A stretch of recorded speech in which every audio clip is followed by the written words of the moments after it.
allez voir un film sud-coréen, vous pensez peut-être avoir une bonne vision du cinéma coréen parce qu'il est distribué très régulièrement, mais en fait les genres les plus distribués sont le thriller ou le drame ou le mélodrame, et ils sont assez inconnus d'autres genres comme tels que la comédie ou la rom-com ou justement la science-fiction. Et la seule science-fiction qui nous parvienne, vous avez le choix entre Bong Joon-ho, et d'un côté soit des très très très gros films qui sont assez boursouflés d'effets spéciaux en effets numériques, ou justement ce type de films d'auteur très très confidentiels et qui sont un petit peu comme les films que j'aime en science-fiction, qui se permettent un pas de côté. Je ne sais pas si vous allez au Festival du film coréen de Paris, mais notamment il y a un film que j'ai adoré de science-fiction qui s'appelle Unidentified de Jules Chun, et on est typiquement dans cette science-fiction certes très fauchée mais ambitieuse. Donc pour me présenter, pour celles et ceux qui ne me connaissent pas, parce que parmi le public il y en a qui me connaissent, mais pas toutes et pas tous. Donc moi je suis Célia, je m'occupe de cinémacoréen.fr depuis 2011. Tous les jours je mets à l'honneur des films coréens qui sont programmés en France. Et comme l'audience depuis 2011, j'ai bien vu qu'elle était aussi un petit peu fainéante, je mets le lien exact, donc il n'y a plus qu'à cliquer. Si vous êtes un peu curieux et que vous voulez voir des films coréens près de chez vous, eh bien vous trouvez en fait toutes les séances. Et il y a une publication aussi quotidienne sur l'anniversaire d'un artiste ou d'une technicienne, réalisatrice ou acteur, où je remets toute la filmographie. Pareil, si vous voulez un petit peu approfondir un acteur que vous avez aperçu ou une réalisatrice que vous avez entendu le nom, je mets tous les liens de streaming légal ou d'édition vidéo que vous pouvez trouver en France, afin de vous permettre de connaître davantage de cette culture qui, comme je le rappelle, n'est pas du tout cantonnée au thriller et au drame et mélodrame. Moi, mon dada, c'est la science-fiction, j'adore ça, et surtout donc, la science-fiction coréenne. Voir mon t-shirt, donc c'est un de mes films préférés, Save the Green Planet, sur lequel j'ai travaillé l'année dernière et dont on a montré la version restaurée au PIF, au Max Linder, en décembre, et qui est le film qui a inspiré Bugonia. Si jamais vous avez vu ce film en salle de Yorgos Lanthimos, eh bien c'est ce film qui a été remaké avec Bugonia. Et donc typiquement, comme c'est un genre très méconnu en France et en Occident, à part peut-être ceux comme moi qui collectionnaient les éditions vidéo telles que HK Vidéo, Asiac Star ou quelques gros distributeurs qui se sont un petit peu osés à la science-fiction coréenne, eh bien vous ne connaissez pas grand-chose à part The Host ou Mikey 17 ou Okja, ce genre de films. Mais il y a plein de films de science-fiction. Et si vous voulez en savoir davantage sur la science-fiction sud-coréenne, j'ai fait un dossier sur Culture au Point, pourquoi la science-fiction coréenne ne fonctionne pas. Et si vous préférez plutôt l'oral à l'écrit, j'ai fait un podcast sur le label C'est plus que de la SF avec Lloyd Cherry qui revient justement sur tout l'historique et pourquoi bien cette science-fiction sud-coréenne n'a pas réussi à percer et à fonctionner, et que c'est toujours on va dire un genre un peu maudit, parce que beaucoup de gens pensent que pour faire de la science-fiction il faut forcément des très gros budgets parce que ça nécessiterait beaucoup d'effets spéciaux. Là, typiquement, le film que vous allez voir est aux antipodes d'un cahier des charges tel que l'attendent les grosses sociétés de production de science-fiction. Alors, le film que vous allez voir de Park Se-young, c'est un jeune réalisateur de 30 ans et qui n'est pas à son premier film, au contraire, il est très très très prolifique.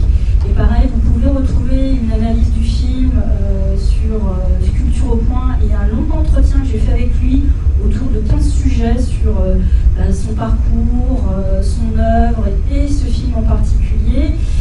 Donc si vous devez vite partir après le film et que vous ne restez pas pour le débat, vous pourrez trouver des informations, pareil sur Culture au Point.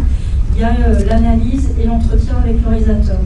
Et pendant tout le mois de juin, quand je me suis entretenue avec lui pour préparer ces séances, on a fait une avant-première rive droite et la séance de ce soir, et bien j'ai découvert un réalisateur extrêmement attachant et qui a une ambition incroyable et une opiniâtreté irrésistible. Donc c'est un garçon, pour vous la faire courte, qui a vécu toute son enfance à Toronto au Canada parce que son papa devait y faire son doctorat de théologie. Et il s'est retrouvé dans la minorité coréenne, immigrée dans un pays occidental. Et il a commencé à voir ce que c'était d'être une minorité quelque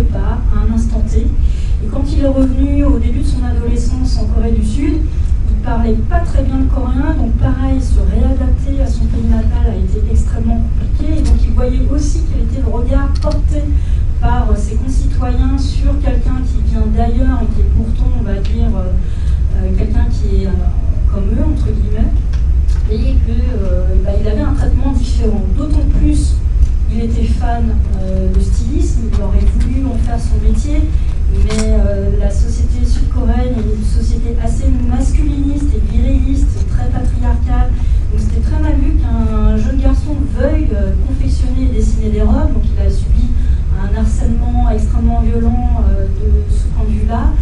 Donc il a laissé tomber, alors pas tellement pour le harcèlement, mais parce qu'un jour il a lu du styliste Marc Jacobs que en fait la mode c'est plus une industrie qu'un art, et là tout de suite il a laissé tomber. Donc ça vous campe déjà le personnage, alors que c'était sa passion.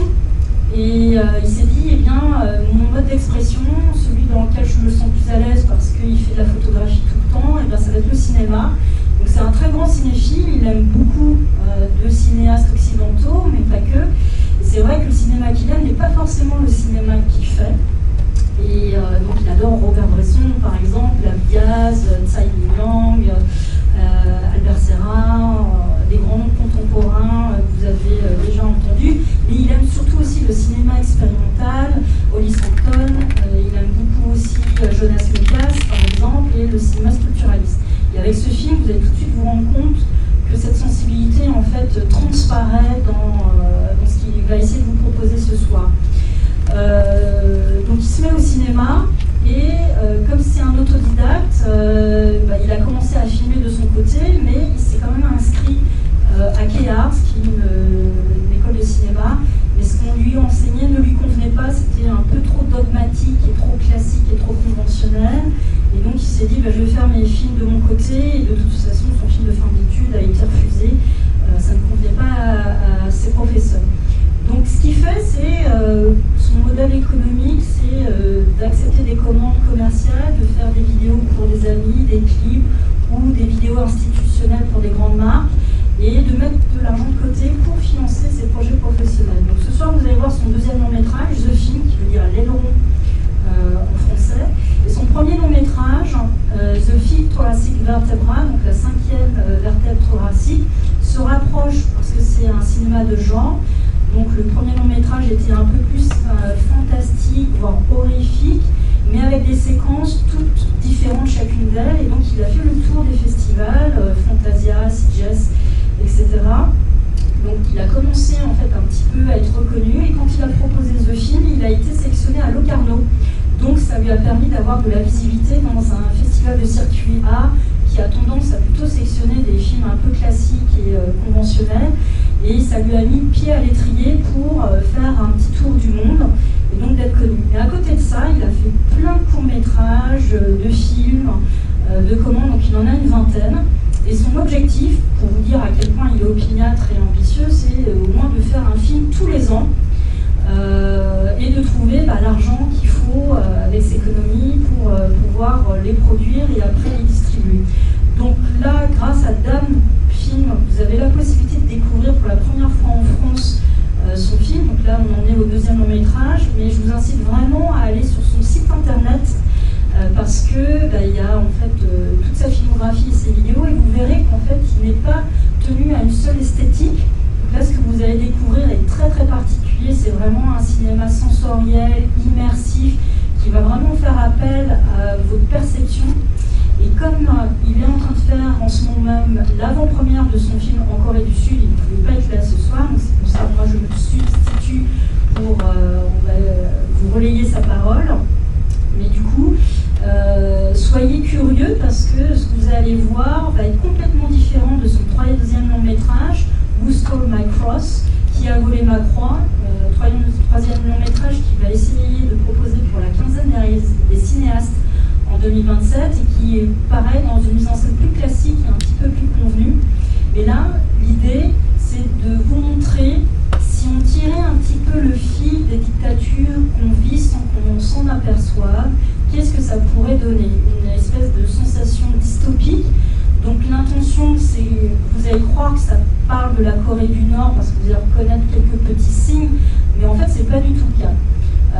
Lui, ce qui choque dans son propre pays, en Corée du Sud, c'est la dictature du consumérisme, de cet appel à l'achat permanent, des sollicitations par des grands panneaux publicitaires, de la pub non-stop dans le métro, sonore, musical, etc.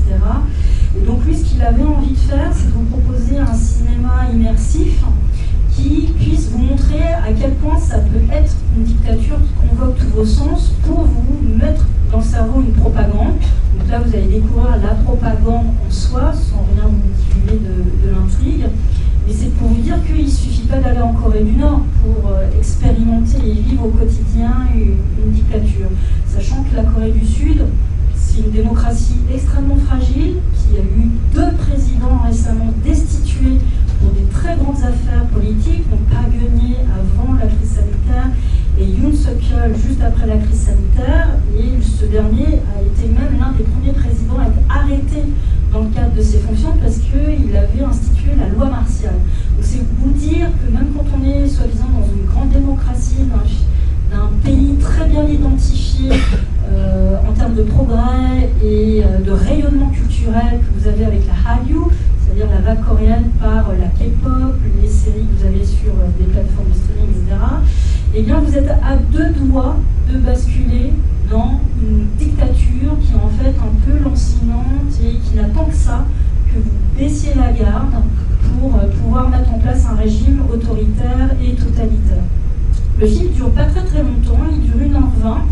Donc si vous avez surtout des impressions à partager, n'hésitez pas parce qu'en fait je fais une petite captation au fond de la salle, donc on ne vous voit pas, hein, vous êtes de dos, et le réalisateur est très très curieux de savoir ce que vous pensez du film, donc n'hésitez pas à rester pour me dire comment vous avez perçu le film, qu'est-ce que vous avez ressenti, si vous avez des questions, eh bien je serai là pour y répondre. Et surtout, si le film vous a plu, parlez-en autour de vous, c'est extrêmement fragile. On est en période de vacances en plus, donc mettez une petite note à Allociné, encouragez-le, soutenez-le. Vous pouvez faire des photos du panneau en taguant le film ou le distributeur ou le réalisateur, il est sur Instagram. Ça lui fera extrêmement plaisir et ça permettra aux 2 salles parisiennes de voir qu'il y a un engouement et de susciter le bouche à oreille, d'essayer de pouvoir le prolonger en 2e semaine. Donc je vais vous laisser sans trop vous raconter davantage. Je peux vous raconter sa vie, son œuvre et tout, et les questions sur les thèmes que vous allez voir, mais on en discutera après, si vous voulez bien. Ses influences et tout ça, j'ai amené des petits DVD pour que vous compreniez à quoi il se réfère, et je pense que c'est mieux que vous voyez le film et qu'on en parle après. Bon film, à tout à l'heure.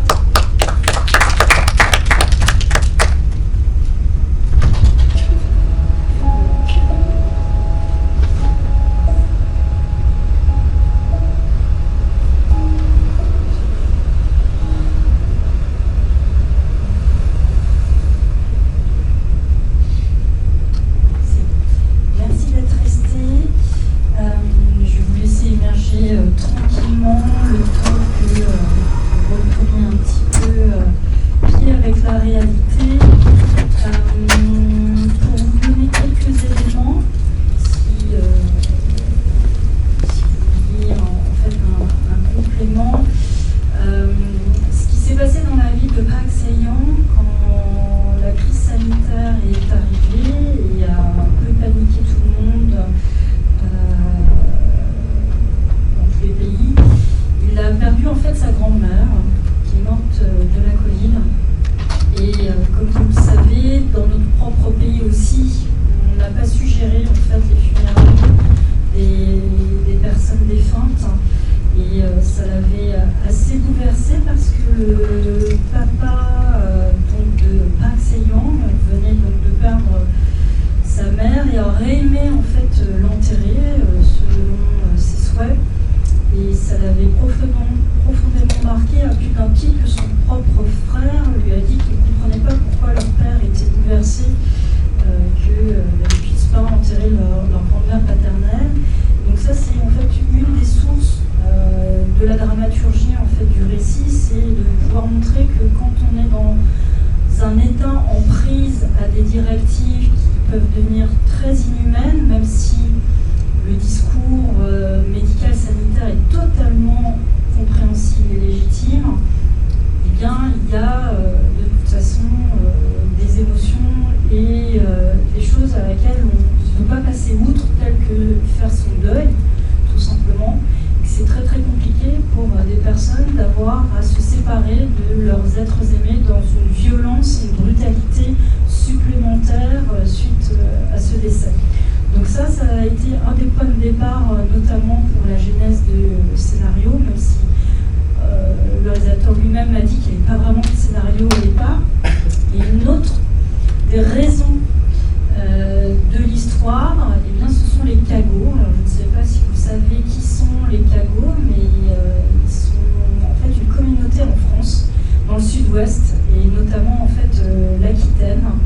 Ce sont des héritiers, des descendants des Visigoths qui avaient semé la terreur dans l'Empire romain, et jusqu'au IIIe siècle de notre ère, ils avaient été très craints, et l'Empire romain, pour acheter, on va dire, un petit peu la paix avec les Visigoths, leur avait concédé en fait des territoires en Aquitaine, et ces Visigoths sont allés s'installer dans cette partie de la France, et ils ont emmené avec eux en fait une sous-division de la chrétienté qui est en fait l'arianisme. Donc quelque chose de beaucoup plus radical dans le catholicisme. Ils s'insurgeaient, ils trouvaient que les catholiques n'étaient pas assez chrétiens. Et malheureusement, quand ils sont installés en Aquitaine, ils ont décimé en fait quand même pas mal de catholiques. Donc ça avait beaucoup traumatisé les personnes qui vivaient dans cette région. Et par la suite, il y a eu toute une épidémie de lèpre qui a dévasté l'Europe, et on a fait croire qu'en fait les descendants des Visigoths, et donc notamment ces cagots, en étaient porteurs et pouvaient apporter des maladies. Et donc, comme dans la famille de Praxeyan, il y a une grande culture théologique du fait de son papa, eh bien, il a eu vent en fait de cette histoire, et de voir que ce qui a été extrêmement choquant à son niveau, c'est qu'il y a eu des lois qui ont été instituées à l'époque pour en fait stigmatiser, ostraciser les cagots. Donc au fur et à mesure des générations, ils devenaient de moins en moins nombreux en France. Toute une partie est partie fonder le royaume d'Espagne par la suite, et les seuls qui sont restés, eh bien, c'est une portion congrue de ces héritiers des Visigoths, et qu'on a tellement bannis et stigmatisés que, par exemple, on les a mis au banc de la société géographiquement, donc en dehors des villes. On leur faisait rentrer par la partie gauche du portail d'une église. Il ne fallait surtout pas qu'ils aillent dans le même bénitier, donc ils en avaient un qui leur était dédié par exemple, et ils étaient dévolus à des métiers tels que des métiers liés au bois, parce que le bois ne véhicule pas de maladie. Donc vous voyez, tout ce qui infuse dans le récit de The Film est porté en fait par ces histoires personnelles ou extérieures à Praxeyan, et de tout simplement sensibiliser le public sur qu'est-ce que ça dit d'un État, d'une nation, à partir du moment où elle légifère contre une partie de sa propre population. Par exemple, des exemples que vous connaissez très bien, très connus, la ségrégation des Afro-Américains descendant aux États-Unis, tout simplement. Ils n'ont eu accès que très tardivement à leur propre droit civique, que ce soit l'apartheid en Afrique du Sud, ou tout simplement encore chez nous, après ce qu'on appelait les forts du Béarn, la loi contre les cagots, eh bien, on a eu tout simplement les lois antisémites sous le régime de Vichy. C'est-à-dire que si vous avez une religion qui ne revient pas aux autorités gouvernementales, eh bien, vous êtes ostracisé, on vous fiche, on vous fait faire certains métiers, on vous exploite. Et donc ça, c'est le cas des Oméga dans le film. Et que tout simplement à la base, ils sont comme vous et moi des humains, mais à force de les faire traiter des déchets toxiques, ils sont victimes de ce qu'on appelle tératogénèse, donc ça veut dire des malformations génétiques du fait d'un facteur extérieur, et donc on oublie qu'ils étaient humains à la base. Et c'est ce pourquoi vous avez ce petit aileron qui réapparaît de temps en temps dans le film comme un petit MacGuffin. Et Praxeyan aime beaucoup utiliser cette technique de narration. Dans son premier long métrage, le filet thoracique vertébral, c'était une moisissure qui se promenait dans un matelas et devenait un espèce de body snatcher. Dès que quelqu'un venait dormir dans le matelas, il en prenait possession de son corps. Donc cette moisissure se transforme au fur et à mesure en une espèce d'entité, on va dire entre guillemets cannibale. Et bien là, c'est cet aileron radioactif qui vient faire progresser en fait le récit de cette histoire et de tout simplement sensibiliser le public sur mais qu'est-ce que c'est pour vous, à vos yeux, un oméga? En fait, c'est tout simplement votre voisin, quelqu'un comme vous et moi, quand vous voyez la petite réunion de briefing gouvernemental, on lui dit, en fait, peut-être un oméga clandestin se cache parmi nous. Tout le monde s'épie, se soupçonne, et ce climat de peur est né de ce qu'avait créé aussi la Covid, de se dire on peut se faire infecter parce que c'est un virus qu'on se transmet sans le savoir. Et Paxeyon, il avait quand même pas mal torturé parce que lui-même il disait je ne veux pas infecter qui que ce soit d'autre ou moi-même, mais par exemple ma grand-mère, j'aurais bien aimé lui dire au revoir une dernière fois et l'enterrer convenablement. On aurait pu être un peu souple vis-à-vis des procédures qui ont été prises à la va-vite. Et ce qui questionne, c'est ça en fait. C'est si on permet à nos autorités de prendre des mesures bien trop inhumaines et bien trop drastiques, eh bien, vous allez être mise dans une position comme celle de Suu Kyi, donc cette agente gouvernementale qui fait le choix qu'elle fait. Il n'y a pas à remettre en question son choix. Je pense qu'on est incapable vraiment de dire en totale honnêteté qu'est-ce qu'on aurait fait à sa place. On n'est pas dans sa situation. Et c'est pour vous dire que quand les gouvernements vous poussent à ce genre de choses, eh bien, notre libre arbitre est quand même conditionné, orienté, et que c'est très très compliqué de se dire c'est quoi la bonne décision ou la décision juste, puisqu'on croit bien faire, tout simplement, puisqu'on vous bourre le crâne, il y a une propagande qui vous dit que nous avons des ennemis, qu'il faut mettre derrière un mur, mais ça nous arrange de les exploiter et qu'ils en tombent malades et qu'ils deviennent un ennemi public numéro un qu'on peut nommer, qu'on peut pointer. Et en fait, c'est pourquoi c'est une dystopie, c'est que tout simplement, c'est un reflet de notre société qui nous permet de voir qu'en fait, ça a déjà lieu, ça a déjà eu lieu. En fait, c'est ça qui est terrible. C'est que nous avons été capables de légiférer contre nos propres citoyens, tout ça parce qu'à un moment, en instant T, dans un territoire donné, on n'a pas la bonne religion, on n'a pas la bonne orientation sexuelle, on n'a pas le bon genre, on n'a pas tout ce que vous voulez. Hein. En fait, on ne plaît pas à une majorité et tout de suite vous rentrez dans la minorité et la clandestinité. Et vous vous retrouvez potentiellement dans la situation de Mia, qui ne sait pas elle-même quoi faire que de se cacher et d'exister par elle-même. Et beaucoup de cinéastes sud-coréens n'aiment pas dire qu'ils font des films politiques, mais Park Se-young en fait assume totalement son propos, même si c'est pas si narratif que ça. Hein, vous avez saisi très facilement l'histoire. Hein, il n'y a pas grand-chose, c'est pas très très dense, tout est plutôt sensoriel et sensitif dans ce qu'il veut vous proposer dans sa mise en scène. Et c'est surtout que lui, lucide, il voulait faire une œuvre antifasciste en disant moi ce que je vois dans mon propre pays en Corée du Sud, je vois déjà tous les germes qui mènent à un nouveau état totalitaire. Et la Corée a été pendant longtemps une dictature, hein. Elle est une démocratie depuis très peu de temps, depuis les années 80, donc c'est pas vieux. Moi j'avais 1 an quand la démocratie est arrivée, on va dire officiellement, avec l'assassinat de Park Chung-hee le 27 octobre 1979. Donc c'est vraiment pas vieux.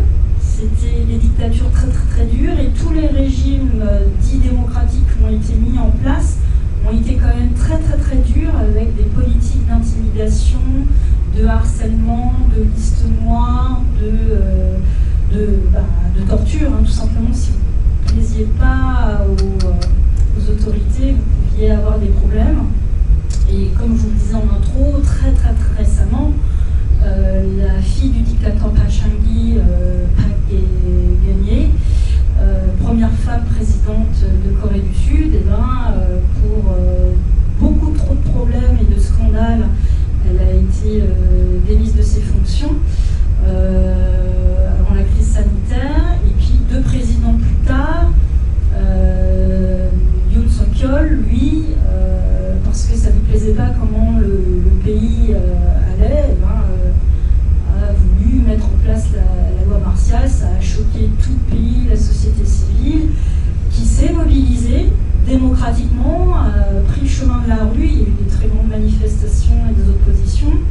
Et tous les contre-pouvoirs législatifs qui existent dans le pays ont heureusement fonctionné, ont permis l'arrestation de ce président et de le mettre en prison à vie, pour le coup.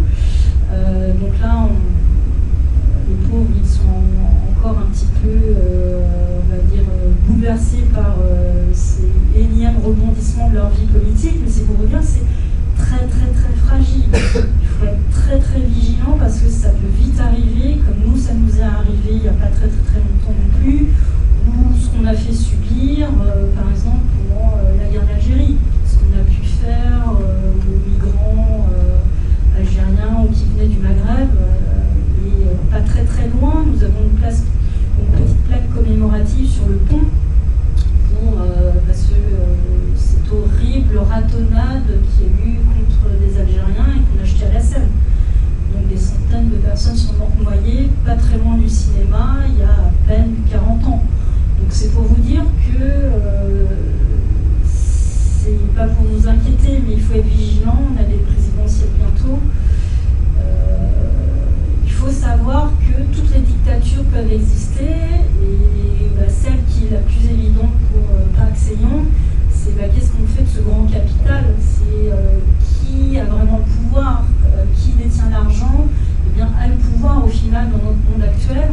Et c'est de savoir qu'avec tous ces conglomérats, tous ces groupes industriels, et bien il y a une main basse sur l'information. C'est auprès de qui vous informez, comment vous êtes informé.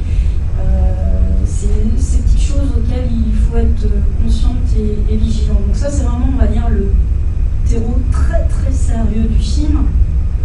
Après, lui, ce qu'il voulait quand même, c'était vous faire vivre une expérience de cinéma que vous ne pourriez pas avoir chez vous sur votre écran d'ordinateur en stéréo, et de travailler l'image et le son et de faire en sorte que pour vous, eh bien, pareil, même si le sujet a l'air très sérieux, c'est que vous débranchez un peu votre cerveau et que vous le laissiez happer par la mise en scène, cette caméra qui est un peu haptique, qui vous permet de titiller vos sens.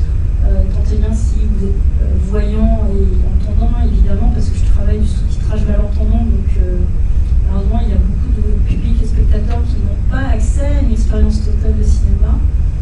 Mais pour ceux qui en ont cette chance et les capacités, eh bien, c'est de pouvoir profiter dans une séance collective et d'avoir, avant que ce lieu et le cinéma en tant que tel ne disparaissent, un peu comme si on était dans le club de pêche, cette nostalgie de vivre quelque chose collectivement, ensemble, une expérience commune, et essayer de vous donner ce grand frisson par la mise en scène. Et je trouve, moi, très beau le parallèle qui peut être fait entre le club de pêche, qui est un espèce de vestige de quelque chose qui n'existe plus dans cette dystopie, avec quelque chose qui dit de l'état du cinéma actuel, de comment on vit le cinéma en vous proposant une expérience avec du 5.1, du grand écran. Et ce qui intéresse le cinéaste, c'est vous, comment vous l'avez reçu en fait cette expérience. Et si en termes de perception ça vous a fait quelque chose, ces choix de couleurs, de sons, il a vraiment essayé de tout renverser. Et puis toutes ces petites mélopées aussi musicales que je trouve très très belles, qui sont un peu lancinantes. Ça peut vous mettre aussi dans une espèce de petite torpeur. Si vous avez piqué du nez, c'est pas grave.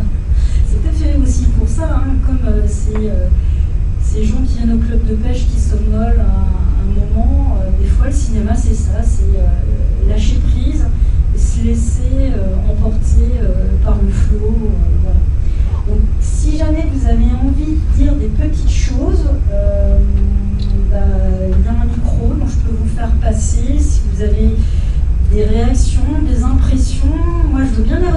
au cinéaste parce qu'il est très très impatient de vous entendre dire ce que vous avez pensé de son film.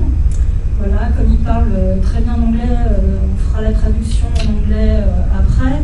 Mais c'est comme vous souhaitez, ou si vous avez des questions, normalement maintenant je connais tout sur le film, donc je suis censée pouvoir répondre à sa place. Donc c'est comme vous voulez, je vous passe le micro.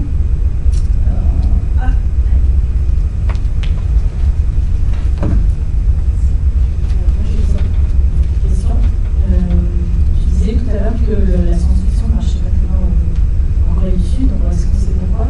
Et comment a été reçu ce film-là en Corée? Alors, la science-fiction, elle ne fonctionne pas parce que les sociétés de production qui ont été gérées soit par des conglomérats, donc style LG, CG, Lotti, etc., ils sont dans plein de verticales industrielles différentes. Donc, ils sont dans le BTP, ils sont dans les bonbonnes à eau, les crayons de papier, l'immobilier et le cinéma. C'est un phénomène qui est apparu aussi pendant la reconstruction un petit peu forcée de la Corée du Sud dans les années 50 et 60. La pègre s'est investie, et donc il y avait toute une mafia qui s'est dit on va se faire de l'argent, et donc est né le cinéma, on va dire, à l'échelle industrielle en Corée, de ce fait-là d'autant plus. Et ça a été repris après, 2 décennies plus tard, par ces grandes familles qui pouvaient maîtriser en fait la production d'un film jusqu'à sa distribution, exploitation en salle. Donc c'est pour ça qu'on a souvent des multiplexes un peu partout en Corée qui ont le même nom que la société de production. C'est en fait le même parallèle que Pathé, UGC ou Gaumont. C'est vraiment le même système. Ils sont autant producteurs que distributeurs et exploitants. Et ce qui se passe, c'est qu'il y a eu une crise financière en Asie qui a bouleversé les marchés d'un très très mauvais côté et qui a été bénéfique d'un autre. Et ça a permis aussi l'éclosion de plein de petites sociétés, dont Sidus, Tube Entertainment, etc. Et donc ils se sont lancés à faire aussi de la production de films. On s'est retrouvés avec des anciens joueurs et des nouveaux joueurs dans ce terrain de jeu. Et l'afflux de plein de films américains, de blockbusters et notamment des films de science-fiction. Et ça a donné autant envie à des producteurs de se lancer qu'à des jeunes cinéastes qui apprenaient le cinéma. Donc on a toute une génération dont fait partie Bong Joon-ho notamment, à vouloir se mettre à la science-fiction et à dire bah tiens on va essayer. Donc on a eu en fait toute une génération de cinéastes à s'être lancés dans la science-fiction. Alors il y en a eu dès les années 50, 60, 70, 80, 90. J'ai fait tout un historique de la production par année sur mon article Culture au point, donc vous pourrez retrouver toutes les statistiques. Il y a vraiment un boom à partir des années 2000, donc de l'après-crise financière asiatique, où là tout le monde a voulu faire de la science-fiction, mais le problème c'est que tout le monde avait ces stéréotypes et clichés sur la science-fiction en disant c'est forcément des Armageddon, ce genre de film où il faut des très très gros moyens, et donc ils ont tous cru qu'il fallait beaucoup de budget. Alors ça c'était déjà une très mauvaise fausse idée, et le résultat n'était pas à la hauteur non plus, parce qu'il y avait aussi des problèmes de on veut faire mais on ne sait pas faire. Donc comment on fait de la science-fiction? On veut bien copier le modèle occidental, mais en fait, on n'a pas les moyens techniques, on ne sait pas faire, on n'a pas encore les compétences. Et peut-être que vous le savez, avec les coulisses de Zios de Bong Joon-ho, lui, il voulait un studio d'effets spéciaux qu'il n'arrivait pas à trouver pour faire toute la post-prod de Zios. Il a été obligé d'aller aux États-Unis, il a fait un deal auprès d'ILM qui était exorbitant. Et en fait, ce sont des anciens d'ILM qui ont fondé une nouvelle société et qui se sont dit bon, on va travailler sur ton projet, on sera moins cher, mais il va falloir assurer. Donc c'était une énorme pression pour Bong Joon-ho à l'époque parce que c'était un film à gros budget et c'était la première fois qu'il travaillait avec des étrangers dans une langue, enfin bon bref, beaucoup de pression. Après, c'est vrai qu'avec le temps, on se dit peut-être que les effets spéciaux ont un peu vieilli, mais ça fonctionne encore. Donc c'est pour vous dire que ce film est vraiment un pivot parce que ça montrait que la Corée ne savait pas encore faire et que c'était ce momentum où on prenait conscience que ça suffit. Il faut qu'on sache faire nous-mêmes en Corée. Et donc là, on commençait à se lancer des sociétés de post-production pareil, dans l'article sur Culture au Point, je fais un petit écosystème de toutes ces sociétés de post-production, dont celles qui maintenant sont hyper actives et incontournables dans tous les gros films en Corée du Sud, tels que Dexter, par exemple, ou Demolition. Vous les voyez toujours en générique de fin. Donc là, ils gèrent vraiment les gros bousins et ils font beaucoup de post-prod à plein de postes totalement différents. Mais voilà, ce stéréotype de gros budget, gros moyens pour un film de science-fiction reste encore. Et donc là, c'est emparé tout un cinéma indépendant de jeunes auteurs, qu'elles soient femmes ou hommes. Ils se sont dit, bah non, mais la science-fiction, il n'y a pas forcément besoin de budget, c'est juste savoir raconter d'abord une bonne histoire. Et après, voir s'il faut effectivement des effets pratiques ou des effets spéciaux, des effets visuels qui nécessitent des moyens de post-production sophistiqués ou pas. Et donc c'est pourquoi moi je vais souvent voir des films de science-fiction dans des festivals, que ce soit les Tranches Festivals, le PIF, le FEF de Strasbourg et le Festival du film coréen à Paris. C'est que souvent ce sont des films qui ne vont pas être distribués et ça permet de prendre la température de ce qui se fait de façon contemporaine. Et donc je vous citais tout à l'heure un film que j'ai découvert il y a 2 ans qui s'appelle Unidentified, qui pareil c'est un parti pris très autoriste, mais qui arrive à vous installer dans son univers avec pas grand chose. Là, le film que vous venez de voir ce soir n'a coûté de la poche de Park Chan-young que 20 000 € plus 15 000 € additionnels d'aide de Django Wang, qui était une réalisatrice qui est venue au FFCP il y a quelques années, qui a fait le film Micro-Habitat que vous pouvez trouver en France en Blu-ray et DVD. Et la post-prod, vous avez dû voir au générique, eh bien, il y a des noms français, il y a des noms allemands, etc. Siso Pictures, c'est une coproductrice sud-coréenne, donc ont été mutualisées des forces supplémentaires qui ont permis à Park Chan-young de finir sa post-prod, mais toujours est-il que c'est un film à moins de 35 000 €. Donc c'est possible de faire de la science-fiction, mais c'est juste pareil, ce qui est compliqué, c'est de vous l'amener jusqu'à vous public. Vous la voyez sur mon écran, qu'elle existe. Et moi, tous les films de science-fiction que j'ai vus jusque-là, eh bien, il a fallu que j'aille les pêcher dans des festivals dédiés à des films de genre, ou aller aux Utopias de Nantes, ou aux Intergalactiques de Lyon, par exemple, pour ce qui se fait en France. Mais c'est compliqué parce que, pareil, les distributeurs sont frileux, ils voient que le thriller, ça fonctionne plutôt bien, même s'il y a de la situ qui s'installe, du drame ou du mélodrame. Mais c'est vrai qu'il y a très peu de distributeurs qui sont assez audacieux pour vous montrer autre chose. Alors que nous, en France, on regarde bien d'autres genres. On va regarder de la comédie, de la rom-com, de la science-fiction. Enfin, on regarde un peu tout, des films historiques, des biopics. Pourquoi n'irait-on pas voir d'autres genres, d'autres nationalités soi-disant l'argument c'est culturel, on ne comprendrait pas, on n'a pas le même humour, je ne sais pas quoi. Moi je pars du principe que si la mise en scène fonctionne, même si on n'a pas tous les codes culturels, si vous n'avez pas moi, une Célia pour vous expliquer après en débat des petits points en particulier, quand même vous arrivez à saisir l'histoire, puis surtout vous êtes pris. Ça vous plaît ou ça ne vous plaît pas, mais il n'y a pas forcément besoin de tout savoir pour apprécier quand même un film.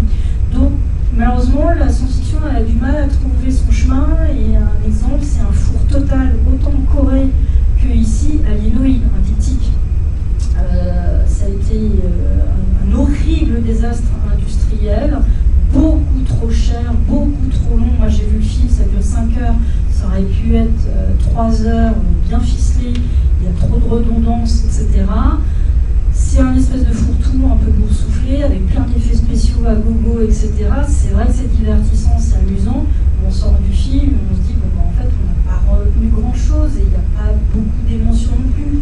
Oui, on a un peu rigolé, mais au final, moi j'étais un peu consternée en me voyant le film, en me disant, mais c'est tellement dommage, parce que c'était par l'un des plus grands réalisateurs contemporains en Corée qui était habitué au succès, et puis là, méga gadin.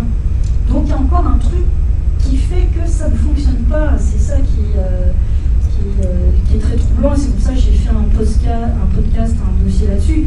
C'est parce que je me dis, c'est quand même fou. Il y a une science-fiction qui fonctionne ailleurs, mais dans ce pays, si c'est pas Bong-joon-ho qui propose, et encore, il clive. Quand c'est de la science-fiction coréenne pour les Coréens à la coréenne comme The Host, ça fonctionne.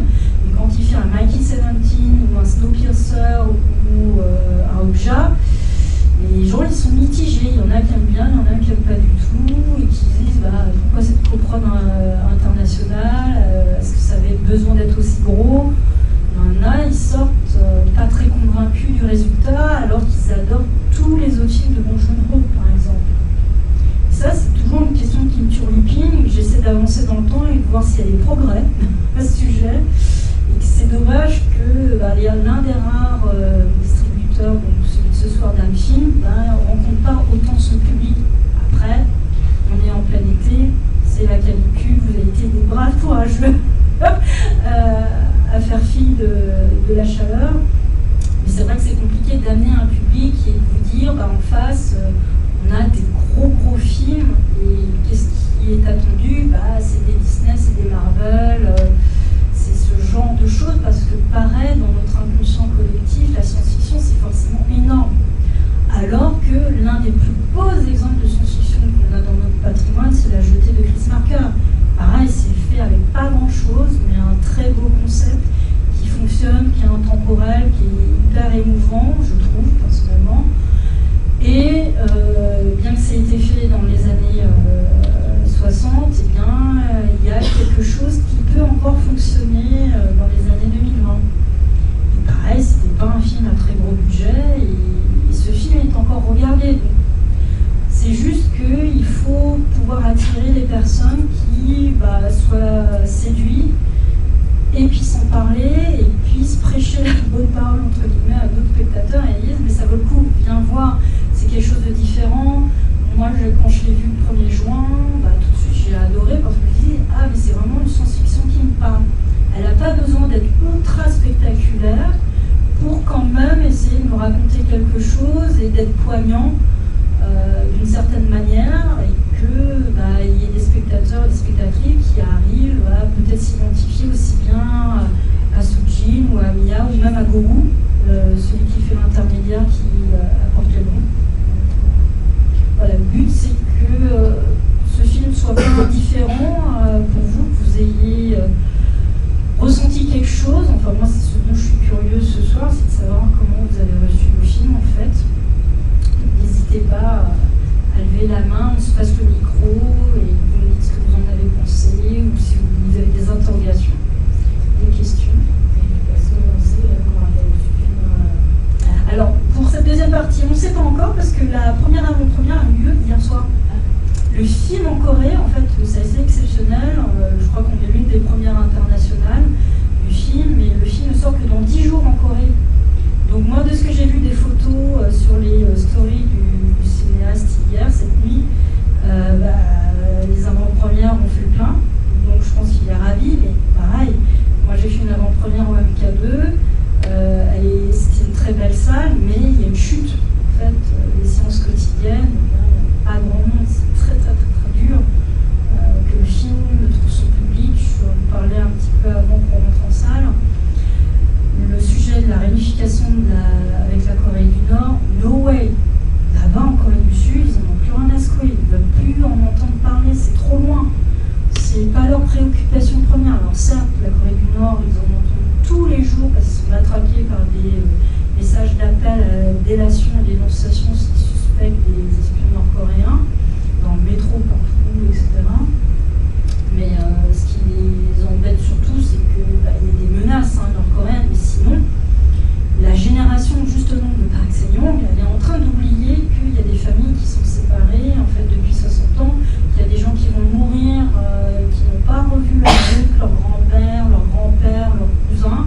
Toute cette génération est en train de mourir, et là, tous les jeunes qui sont en train de naître au XXIe siècle ne savent rien de la guerre de Corée, de l'impact de la Seconde Guerre mondiale, de la guerre froide, ne savent plus que des familles sont séparées et qu'on a juste un ennemi idéologique, politique, géographique de l'autre côté d'une frontière, et que leur préoccupation première, c'est le chômage. C'est pas du tout la Corée du Nord.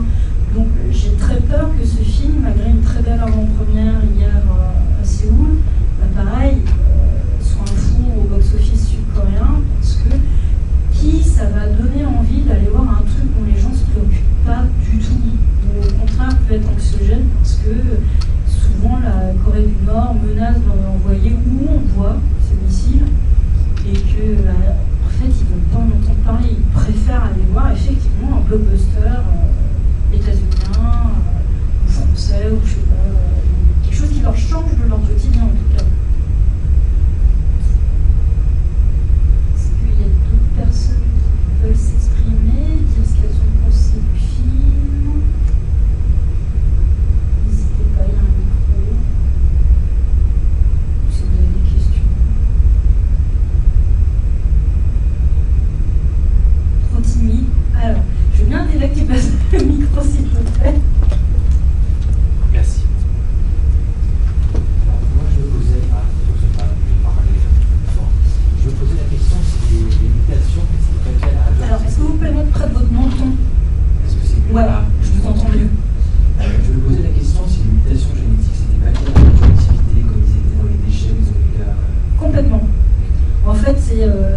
théorie du scénario, parce que le scénario tient sur un timbre-poste, mais c'est qu'une partie de la population a été assignée à traiter des déchets toxiques. Et du fait du traitement de ces déchets toxiques, se sont transformés en ce qu'on a appelé par la suite oméga.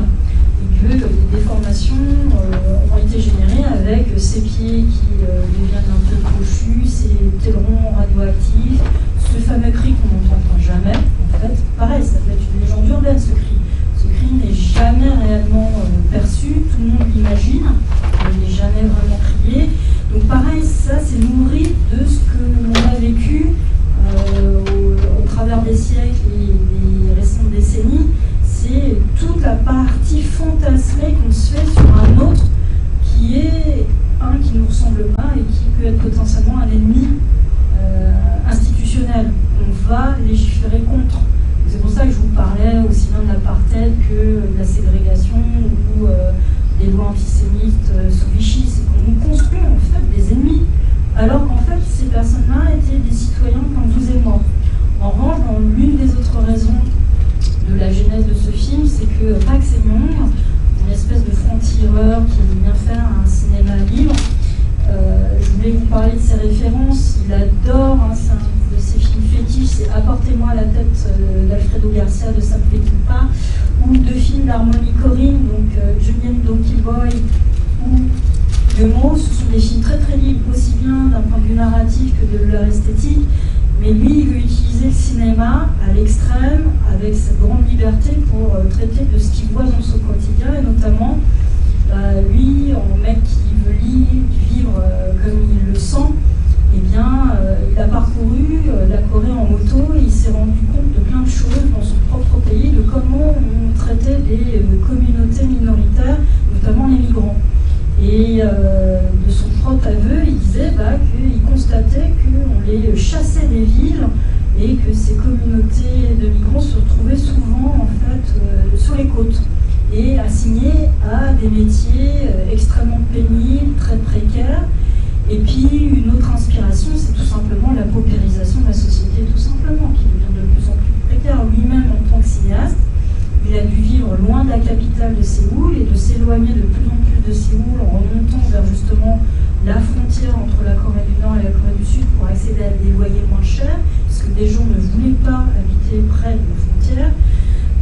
Donc il pouvait se loger là-bas à moindre frais, mais il s'est bien rendu compte que pour accepter les commandes, payer son train de vie, même s'il n'est pas énorme, il a juste, il le dit en rigolant, en termes de responsabilité, 3 chats à nourrir. C'est surtout ça sa préoccupation, c'est de nourrir ses chats convenablement, mais qu'il fallait qu'il retourne à Séoul, et que pour ça il faut qu'il ait un niveau de vie suffisant pour se payer un loyer dans une capitale très très très chère où l'espace est très très très prisé. Donc lui il s'est rendu compte de lui-même que ce que faisait la paupérisation d'une société dite riche, industrielle, cultivée, instruite, à des gens qui deviennent de plus en plus précaires et qu'on pousse, et c'est ce qu'on voit aussi à Paris, en Ile-de-France, ou maintenant sur le Grand Paris, c'est que des foyers, des familles ne peuvent plus habiter Paris intramuros et sont obligés de s'éloigner de plus en plus au-delà de la petite et de la grande couronne et se tapent 2 heures de RER ou de train pour faire des jobs, des vacations de ménage. Moi, quand je travaillais en open space dans les grandes sociétés, je voyais des gens qui bossaient de 6h30 à 8h30 jusqu'à l'ouverture des bureaux et revenaient bosser à partir de 19h jusqu'à 22h. Donc se tapent 2 fois, 2 allers-retours à des endroits pas possibles, ont des familles à élever, voient jamais leurs enfants pour vider nos poubelles et récurer nos chiottes. C'est ça en fait la société et c'est ça qui le choque. On a fait un entretien là-dessus où il se dit moi étant témoin de cette société consumériste et néolibérale, c'est fou de comment on se traite, on se maltraite en fait entre nous et qu'on crée des classes et que cette société de classe est la genèse de tous nos problèmes. En fait, on ne fait que exploiter des personnes qui n'ont pas assez de pouvoir pour se rebeller et dire non, ça suffit, vous nous payez trop mal, vous nous faites des métiers que vous ne voudriez même pas faire.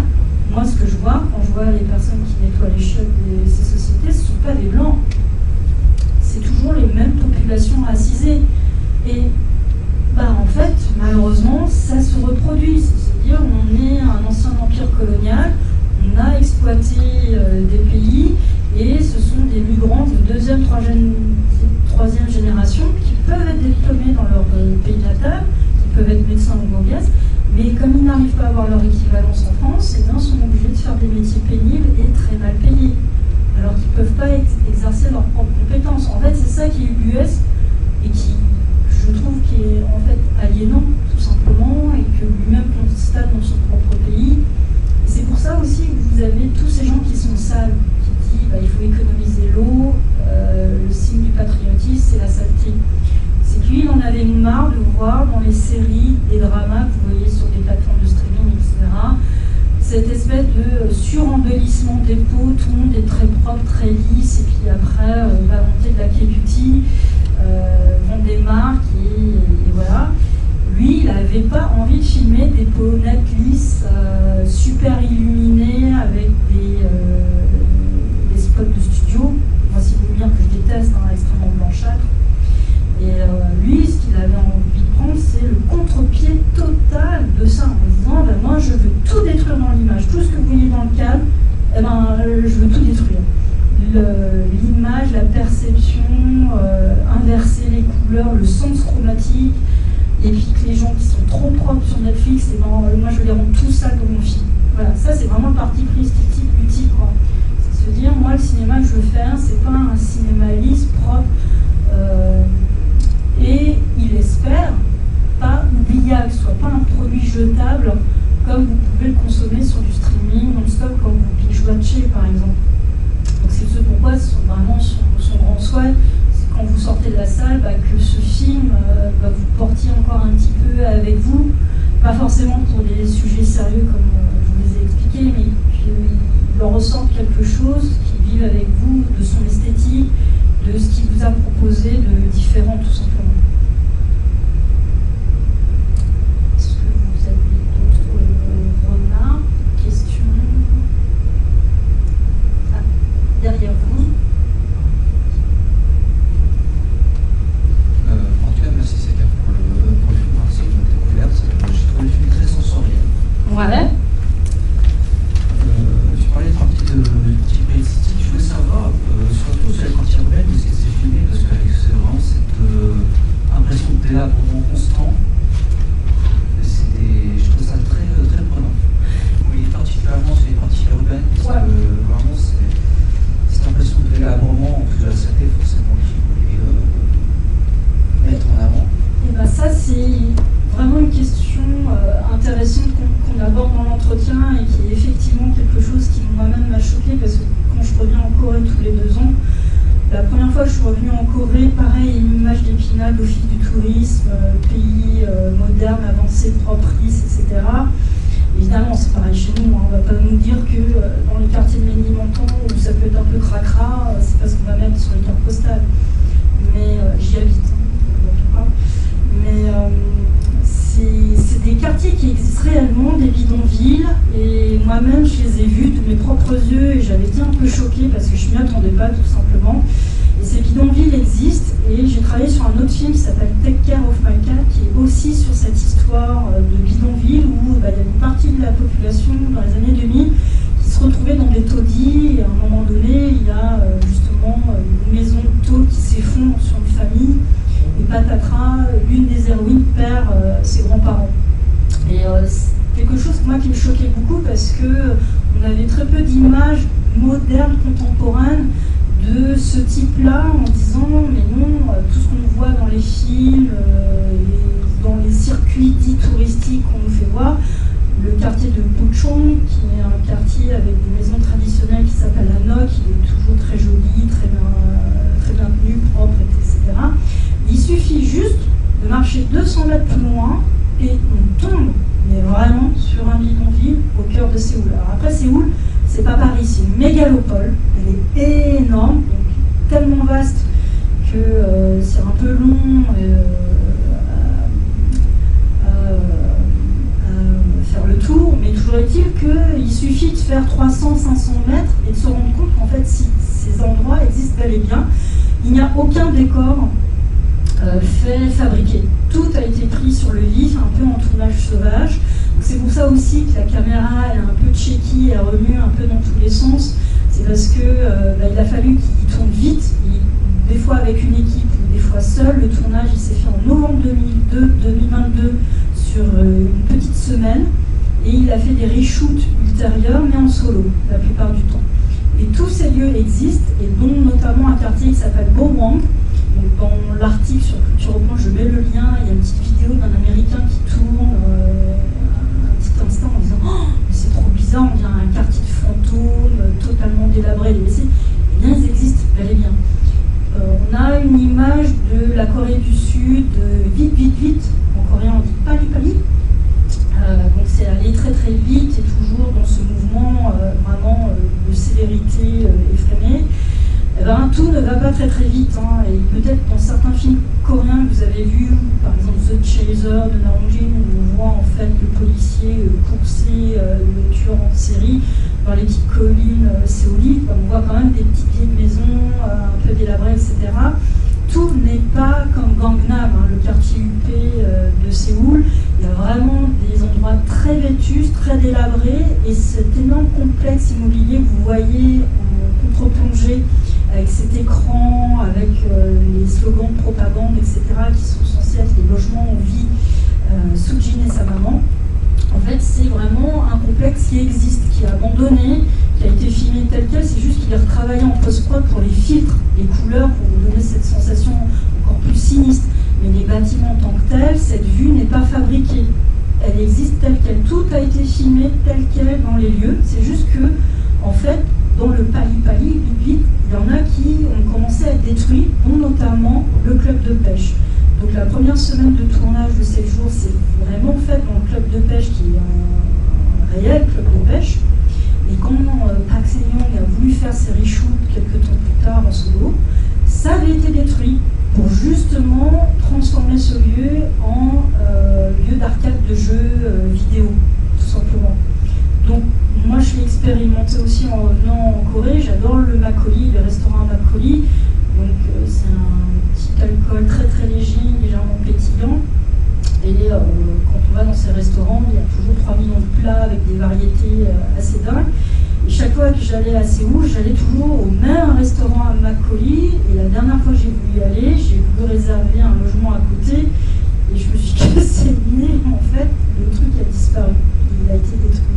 Et donc, en fait, c'est comme ça constamment. C'est que, à part les maisons Hanok, Puchong et certains quartiers, tout le reste disparaît, détruit pour laisser place à autre chose. Et puis d'autres quartiers qui ne sont pas encore rénovés, qui sont effectivement délaissés, où on exproprie les gens, et on dirait effectivement des bâtiments fantômes, abandonnés, délabrés, ce qui permet de pouvoir faire ce genre de prise de vue réelle. Mais tout est réel à la base. Tous les édifices ont existé et ont été construits tels quels. Il y a eu juste une retouche avec des filtres par la suite.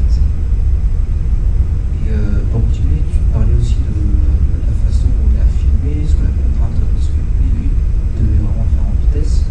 Est-ce que la contrainte, il y avait aussi un choix de sa part? Il avait des influences particulières qui voulaient, je ne sais pas, satisfaire simplement? Alors, il y a surtout ces deux films qui l'ont marqué, c'est vraiment ces deux films de référence, hein, Juan Donkey Boy et Gumo, qui ont vraiment un grain extrêmement particulier, avec une caméra très très mobile. Il se réfère beaucoup au Dogme 95. Je ne sais pas si vous avez connu en fait ce mouvement esthétique et artistique qui venait des Danois dans les années 90, dont se référait en fait Lars von Trier, Susanne Bier, Thomas Winterberg, celui qui a fait Festen notamment, le culte Festen. Et donc c'est de pouvoir tourner sans lumière artificielle, prise de son direct, caméra, caméscope, tout ce qu'il pouvait filmer sous la main, du moment que ça filme, peu importe l'état du support. Et c'est vrai qu'il avait envie de restituer en fait cette énergie. Alors lui-même, c'est quelqu'un qui filme vite, pas forcément bien dans tous les entretiens que j'ai lus de lui avant qu'on discute ensemble. Il est très franc, c'est que lui-même, il avait ressenti une certaine humiliation quand il a voulu faire son école de cinéma parce qu'il ne savait même pas allumer une caméra, alors qu'il fait de la photo. Donc je me dis, c'est pas grand-chose, c'est un autre bouton à appuyer. Mais il s'est dit, si je veux être cinéaste et je ne sais même pas allumer une caméra, ça commence très très mal cette affaire. Donc c'est quelqu'un qui a appris sur le tas parce que son école de cinéma était insatisfaisante par rapport à ses objectifs personnels et qu'il a beaucoup filmé de lui-même et que lui-même il avoue que ça a des imperfections, il y a encore des lacunes, des choses que quand il les revoit, pour lui c'est un film qui a été tourné en 2022, il se souvient plus de certaines choses, hein. Pour lui c'est déjà très loin, il a fini en 2025, il a eu 3 ans de post-prod.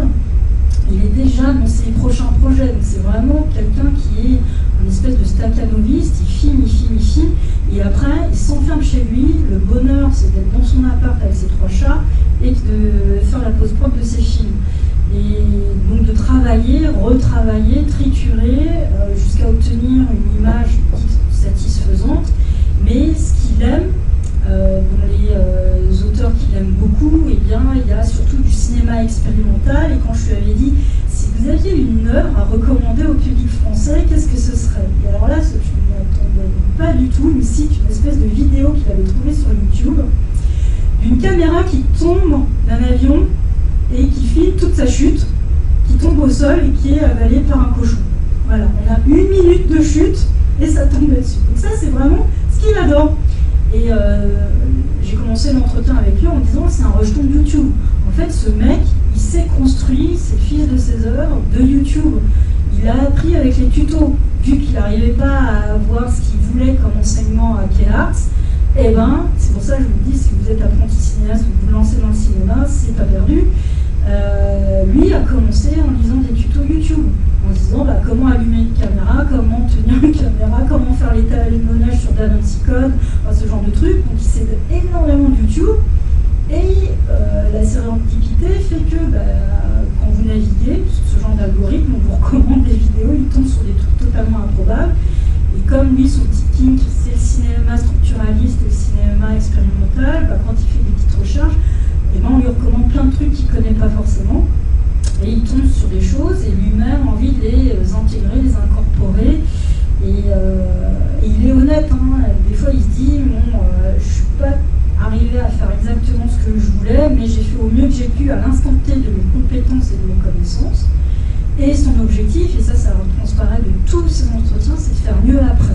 C'est pour ça que je vous invite à continuer à découvrir ce cinéaste, parce qu'il a l'ambition de s'améliorer, de proposer quelque chose d'encore plus abouti, pas forcément des mêmes esthétiques. Là, les 2 longs métrages, The Fifth, Thoracic Vertebra et The Film, moi je l'ai appelé le cinéma de l'iridescence, parce qu'il aime beaucoup filmer la transformation aussi bien des lieux, donc on l'évoquait avec ces vestiges qui sont détruits ou qui disparaissent, mais du fait de ces lumières changeantes, hein, avec cette petite boucle disco et tout, filmer dans la pénombre, c'est de montrer des contextes, des personnages, des situations différentes, et toujours avec un regard, une perspective différente, et donc là, ce qui est vrai, qui est assez commun dans les 2 premiers longs métrages, c'est cette iridescence qu'on ne retrouve pas du tout dans son 3e long métrage qui va arriver l'année prochaine, ou dans ses autres courts métrages, dans les motifs qui sont récurrents, la mer, l'eau. Il m'a montré un documentaire qui s'appelle Revenant Princess, qui apparaît ces motifs de mer avec cette voix off un peu lancinante, un peu fantomatique, que j'ai trouvé profondément émouvant parce que ce sont des témoignages de femmes qui ont vécu un certain traumatisme. Et le fil rouge, c'est cette petite voix spectrale avec des plans de coupe sur la mer. Et c'est vraiment un documentaire extrêmement, on va dire, atypique. Et un autre court-métrage qui m'a montré, il s'appelle Mask Monster, qui est en fait un noir et blanc, comme un film muet, avec des cartons pour les dialogues, donc rien n'est dit, tout est sur la création sonore pour l'ambiance, et un jeu presque de mime entre un frère et une sœur, et une espèce de légende fantastique assez cruelle. C'est comme un conte de Grimm, par exemple. Et pareil, l'esthétique est très forte, le court-métrage, je trouve, est extrêmement puissant pour ce qu'il a raconté d'horrifique.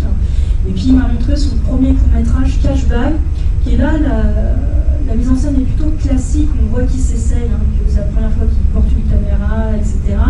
Mais il a eu un prix au festival Mise en scène, qui est un festival de court-métrage en Corée très très très connu, qui permet justement de repérer des jeunes auteurs.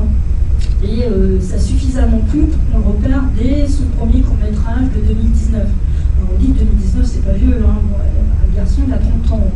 Mais voilà, il a une vingtaine de courts-métrages vidéo déjà à son actif. Son troisième long-métrage est en train de se finir, mais avec des esthétiques très différentes. Et on voit que ce garçon, son objectif, c'est tester, expérimenter et s'améliorer. Donc s'il y a des petites choses qui ne vont pas forcément plu ce soir, c'est pas peine perdue. Attendez son prochain long métrage pour découvrir peut-être quelque chose qui vous plaira peut-être plus. On ne sait-on jamais. Oui, juste pour terminer, continuer toujours sur le parti esthétique. Est-ce qu'il y a un rapport particulier au son, l'univers sonore? Oui. Tu peux nous en dire plus? Oui, alors déjà, les deux actrices, Yoon Ye-ji qui joue Mia et Kim Pelham, sont deux actrices, chanteuses, compositrices.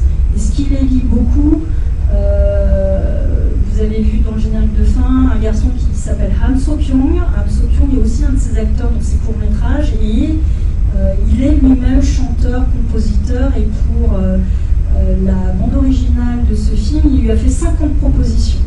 Bon, évidemment, il les a pas toutes prises, mais c'est quelqu'un qui, pourquoi il a choisi le cinéma, c'est qu'il n'y a pas que l'expérience visuelle, mais il y a surtout l'expérience sonore et musicale. Et c'est quelqu'un qui, quand je lui ai demandé de me parler de ses outils, avec quoi il créait son cinéma, donc il parlait de Premiere Pro, d'Avinci Code, etc. Et il me disait, d'Avinci Code, ça me permet de faire tout mon montage idéalement, aussi bien sonore que visuel, de pouvoir tout tester en même temps. Pour lui, c'est le logiciel qui était le plus pratique pour vraiment prendre en globalité ce qu'il attendait du cinéma qu'il voulait vous offrir. C'est vraiment qu'il y ait cette dimension sonore, et c'est pourquoi je recommande de voir au cinéma et pas sur son ordinateur en stéréo. C'est qu'il y a une spatialisation du son et que tout se fait aussi dans ce que vous allez percevoir, des petits bruits qui, si ça ne passe pas par le regard de l'actrice Yoon Ye-ji ou Kim Pelham, eh bien, vous avez toutes ces petites informations sonores qui vous disent qu'il est en train de se passer quelque chose, que ça prend une mauvaise direction, qu'il va se passer quelque chose de dramatique, voire tragique, et tout se passe dans le champ aussi sonore, puisque, vous l'avez vu sur la fin, c'est surtout du chant contre chant de leur regard, et ce qui est en train de se dérouler passe en fait par le son. Et puis il y a aussi cette dimension musicale qui est très importante. Donc, vous avez des mélopées qui reviennent régulièrement. Donc Han So-kyung, dont je vous ai évoqué le nom, qui lui a fait 50 propositions de bande originale pour ce film, a fait une réinterprétation des Myotian d'Eric Satie. Donc vous avez dû reconnaître la mélodie qui est rejouée par Yoon Ye-ji au piano quand elle va dans cette petite salle. Et aussi, comme il voulait parler des vestiges, comme vous l'avez vu avec ce club de pêche qui est en train de disparaître, il voulait mettre dans ses sons une musique qui est aussi en train de disparaître, qui s'appelle le pongchak. C'est du trot coréen, c'est des musiques populaires, une sorte de variété, comme on dit à la française.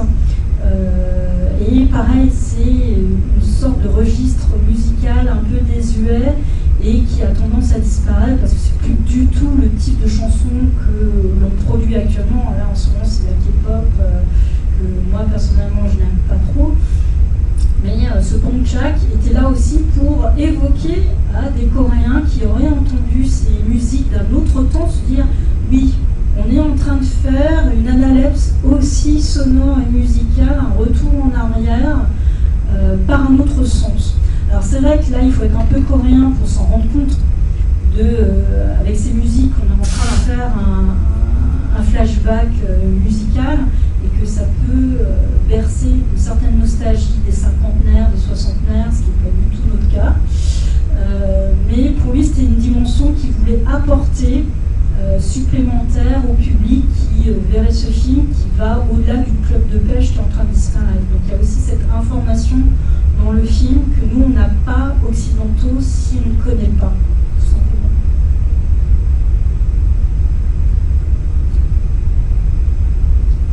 S'il y a d'autres réactions.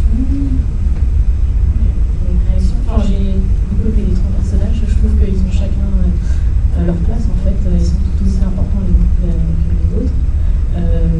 Par exemple, l'Omega Bani, on les voit vraiment à différents stades. Lui qui subit vraiment l'ostracisme et la punition.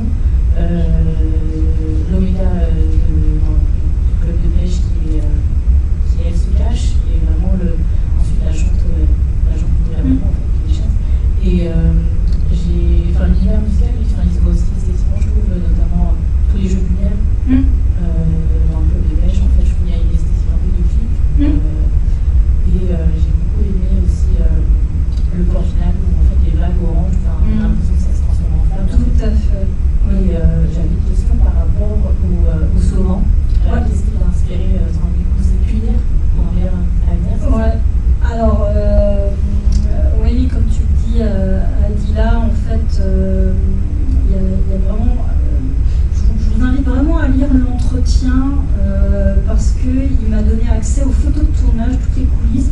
Quand vous voyez les photos, ça n'a strictement rien à voir avec ce que vous avez vu sur l'écran. Là, on a vraiment l'impression que c'est des photos de l'Office du tourisme.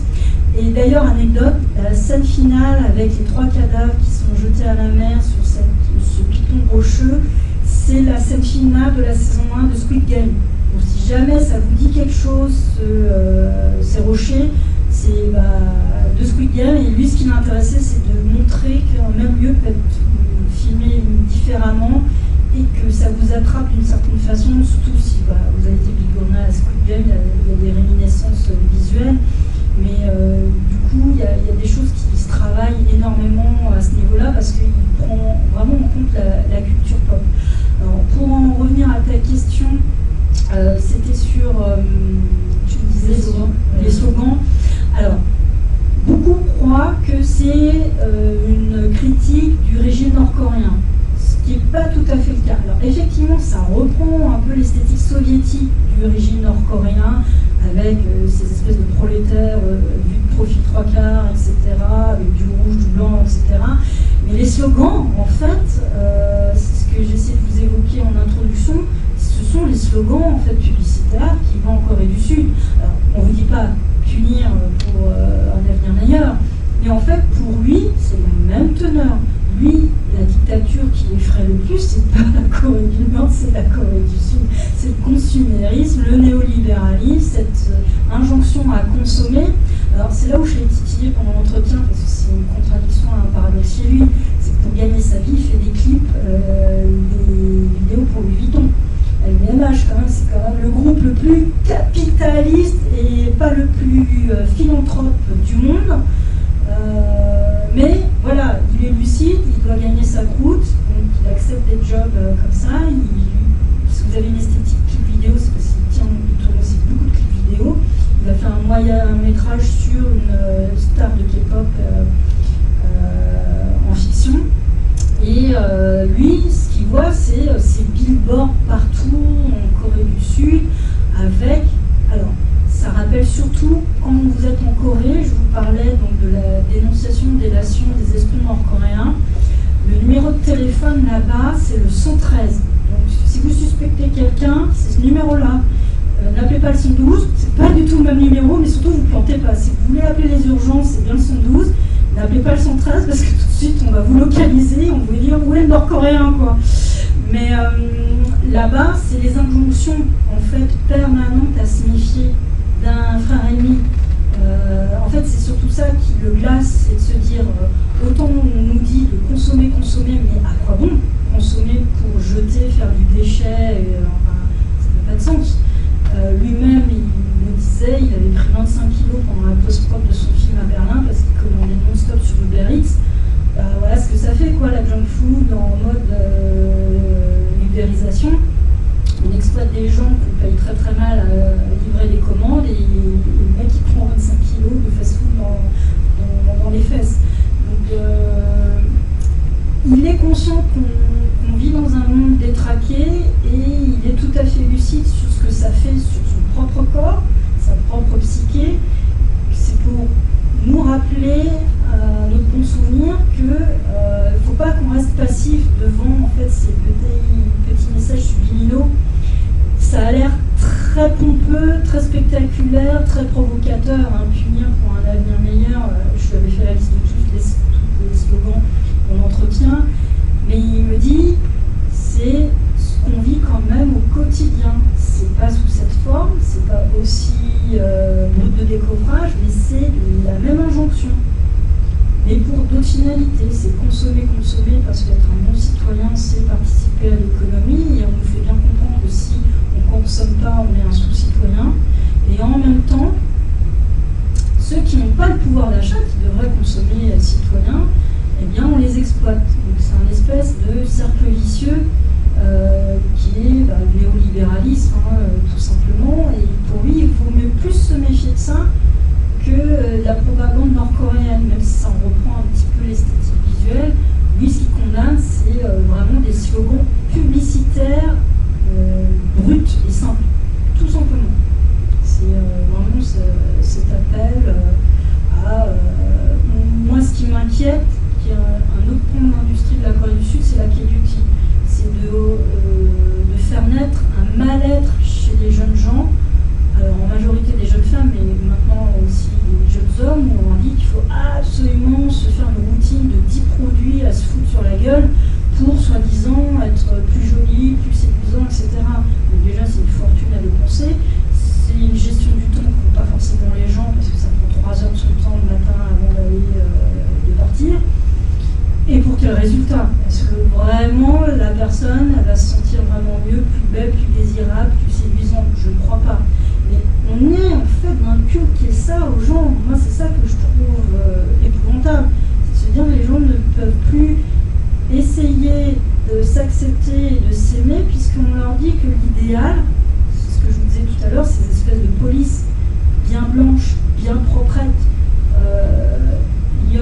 Yeonji, que vous avez vu en Mia, elle a un physique qui n'est pas commun. C'est pas la beauté coréenne comme nous l'avons dans toutes les pubs ou les dramas, etc. Elle a un visage beaucoup plus rond qu'à la normale, alors qu'on cherche des visages fins, avec des petites bouches rosées, des yeux très ouverts, une chevelure légèrement éclaircie. Donc il y a vraiment des codes qui se sont instaurés depuis 10 ans. Là, par exemple, si vous voulez continuer dans le cinéma coréen, je vous présente la version restaurée du Bon, La Brute et le Cinglé, mercredi prochain au Reflet Médicis. Il y a un acteur qui est une star en Corée, Lee Byung-hun.